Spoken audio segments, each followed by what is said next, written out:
I love your home already, and I haven't even seen it.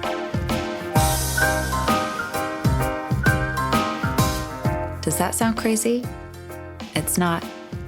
When we improve our surroundings, we simultaneously empower ourselves, which means every inch of space within your reach right now is an opportunity to tell the story you want to be living. Tell me that's not its own kind of wonderful.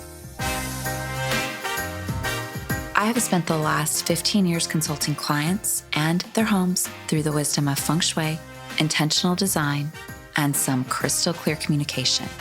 And you know what happens when you bring those three together? Life-changing magic.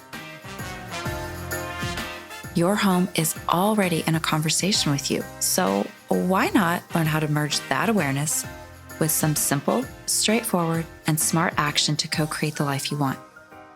I'm Amanda Gibby Peters, and I am here to help you learn how. Welcome to House Therapy.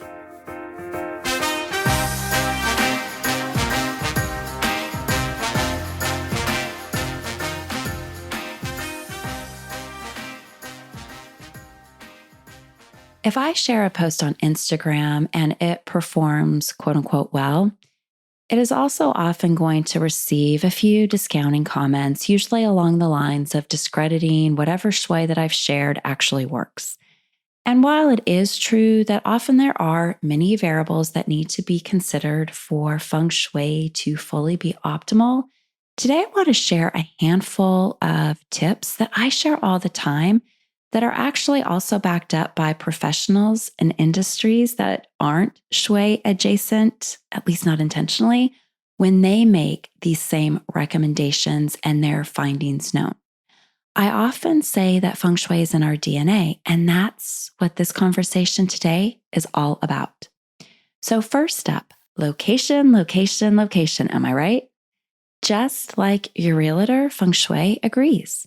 So from a real estate perspective, we know that the location of a home is the single most important factor to consider when looking for a new home. Yes, a home can be gorgeous and have every dreamy feature and amenity that's on your list, but if the location is questionable, it means you might have trouble selling it down the road. Now, from a Feng Shui perspective, there are certain features around a home that can and will interfere with the qi that's happening inside your home. In fact, land qi is one of the most important, if not the most important, considerations of a home.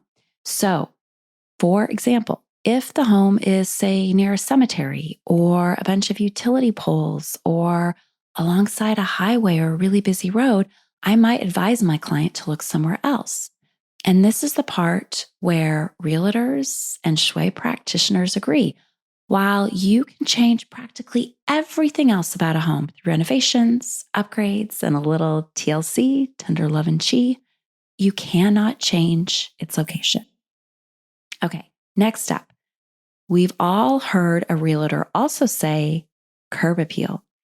Turns out science actually backs this strategy up because how people feel about and remember a home is tied directly to how they're feeling as they approach the door. So from a financial perspective, realtors say that homes with good curb appeal get the highest appraisals and offers. Again, that first impression has tremendous swagger because it tells people that if the outside is well tended, the whole home likely is as well. And according to realtors too, if the outside is more meh, but the inside is super fab, potential buyers will still lowball an offer because they suspect there are hidden problems that they're not seeing. Even more interesting, and this was new to me, but it totally lines up with Feng Shui, good curb appeal prevents break-ins and keeps intruders out of your home. So the Crime Prevention through Environmental Design group calls this strategy natural surveillance. It's basically a field of knowledge that was developed to demonstrate that there is architecture that deters crime, while there's some architecture that might actually encourage it. So this is probably a good time now to swing in with the shui because some of the things that I tell my clients totally line up with this. One being You want to keep the green chi, the landscaping, groomed and managed because we want to be able to see the front door. We want to be able to see the pathway to the front door. We want to be able to see out the windows. Essentially, we want that visibility. And when you think about visibility, that's something that potential burglars probably want to avoid, right?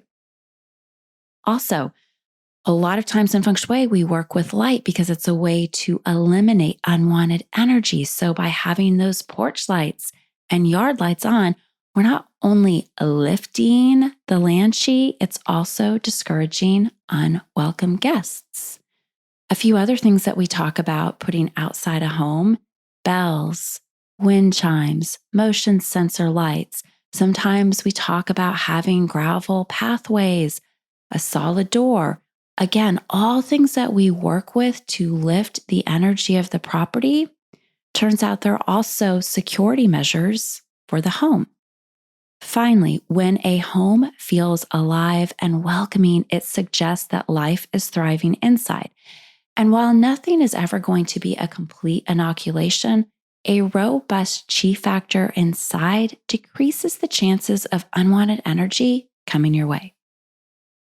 Okay, let's roll into my third example. And while we're still outside, let's talk about the power of a black door.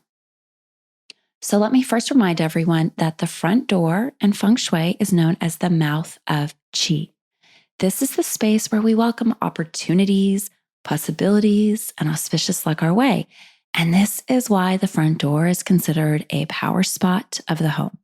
And on that note, something else I learned not too long ago is that home buyers are wild about freshly painted front doors.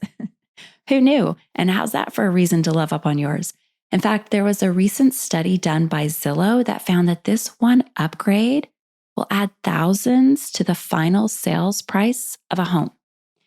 Which begs the question, what color is quote unquote best?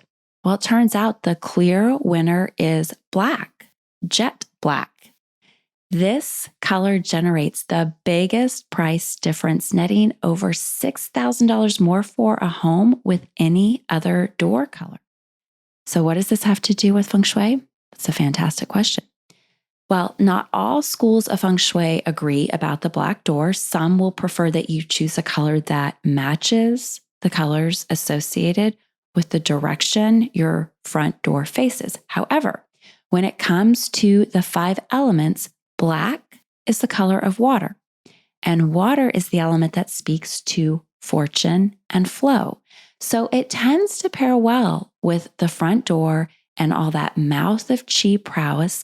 And when we're talking fortune and flow, well, it lines up nicely, I'd say, with that $6,000 gain. All right, stepping inside, let's now mosey over to the kitchen. In Feng Shui, the kitchen is often referred to as the seat of health and wealth, and it is also considered a power spot of the home. And when homeowners are looking to renovate with an ROI, the kitchen is always going to be at the top of the list. This comes down to the kitchen being the motherboard, the hearth of the home, a place where people naturally gravitate and spend time. In a house study, 41% of respondents said that they cook more at home after doing a kitchen remodeling. And half of the respondents reported that a kitchen remodel helped them have more family time. So I tell all my clients that stoking the stove and oven to life more regularly will help generate wealth. So these statistics, again, were not gathered in the vein of Shui, but the efforts rewarded are just the same. All right, rounding out our list today is the bedroom, another spot where Shui and a little bit of psychology overlap. Bedrooms matter because they bookend our days, meaning they have the best mental real estate because they influence the first and last part of our day. And it is in that lens that many of the same tips I share will often show up on higher productivity and overall happiness lists. Tips like less clutter, especially bedside and underneath the bed. Tips like removing the devices from the room, hello, TVs and phones, so that your brain isn't wondering, am I tired or am I awake? a made bed, one that really should be a daily ritual, and fresh linens. And again, a consistency that works for you there, because both set the stage for good sleep hygiene.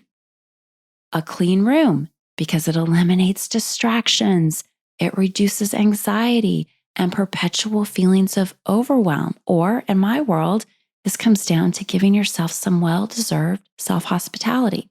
So all of those show up on list after list after list for well-being hacks and getting better sleep. And what Shui knows is that bedroom is where we prioritize ourselves. So if we're getting good sleep and have this refuge from the world, in this space where we can truly be vulnerable, we are replenishing our own chi, which is then the energy we carry and show up with everywhere we go. Listen, with so much energetic wisdom and guidance out there, I get it. There are plenty of charlatans and copycats who don't walk the talk, who share tips for likes, and who aren't in practice with what they preach. However, if I haven't said this before, let me plant it here. I am so interested in helping people in their homes, not convincing them around the why. So let me say that again. I am interested in helping people learn how to work with their homes in a way that is powerful and positive and purposeful.